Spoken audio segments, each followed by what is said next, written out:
The current rate of inheritance tax is 40%. That means the value of your estate above your allowance is taxed at 40%.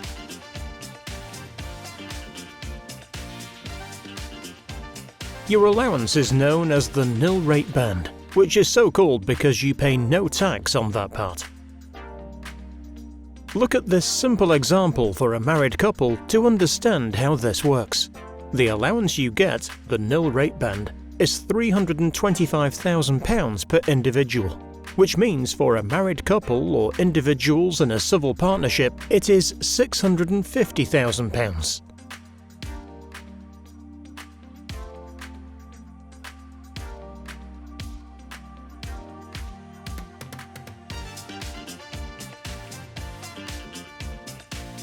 In addition, there is a further allowance called the residence nil rate band that is now worth £175,000 per individual.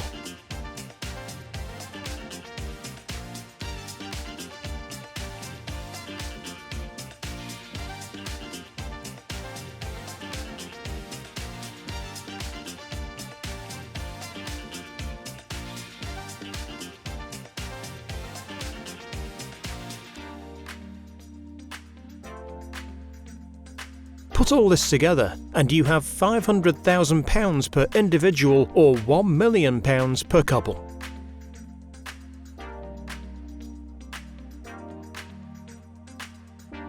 These allowances have been frozen at these rates until 2026. This matters because the effect of a frozen allowance is much greater than it may first appear.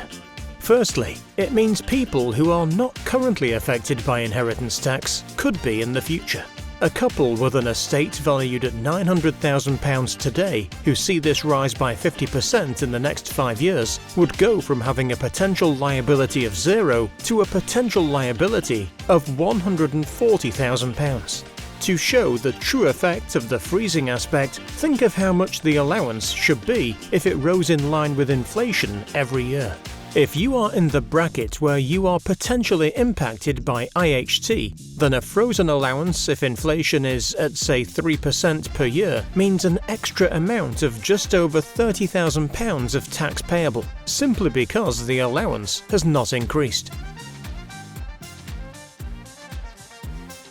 It gets even more complicated if your estate exceeds £2 million, because the residence nil rate band allowance is reduced if that threshold is exceeded and may be lost altogether.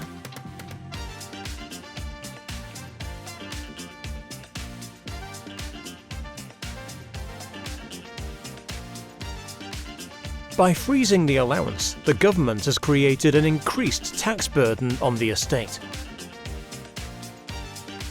When the Chancellor of the Exchequer announces that an allowance will be frozen, it may sound innocuous, but it can be just as impactful as an outright rise in the rate of tax. Taking advice and steps now to protect against this frozen allowance makes perfect sense.